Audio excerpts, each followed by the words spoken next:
جی السلام علیکم ورحمۃ اللہ وبرکاتہ۔ ایک تھوڑا پریشانی والی خبر تھی، الحمدللہ اب نہیں ہے۔ آپ سے شیئر کرنا تھا، آپ سے عرض کرنا تھا کہ آپ سب جیسا کہ دیکھ رہے ہیں سوشل میڈیا پہ کہ اس وقت والد محترم مولانا طارق جمیل صاحب کینیڈا میں موجود ہیں۔ تو آج پاکستان کے وقت کے مطابق دوپہر 1 بجے اور رات کے کینیڈا کے وقت کے مطابق رات کے 3 بجے ان کو دل کی تکلیف ہوئی ہے، ہارٹ کا ایشو ہوا اور تھوڑا چیسٹ میں ان کے درد ہوا، سینے میں درد ہوا۔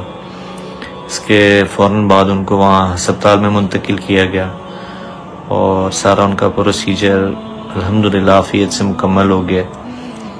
تو اس وقت الحمدللہ وہ بالکل ٹھیک ہیں، سٹیبل ہیں، لیکن ابھی تک ہاسپٹل میں ہیں۔ تو آپ حضرات کی خدمت میں آنے کا صرف مقصد یہ ہے کہ آپ دعا کریں، چونکہ آپ کو پتہ ہے ایک اپنے گھر سے دور ہونا، فیملی سے دور ہونا، ہم لوگ یہاں ہیں وہ وہاں ہیں، تو یقیناً یہ تھوڑا پریشانی کا باعث ہے، لیکن الحمدللہ اللہ کا کرم ہے کہ وہ سٹیبل ہیں۔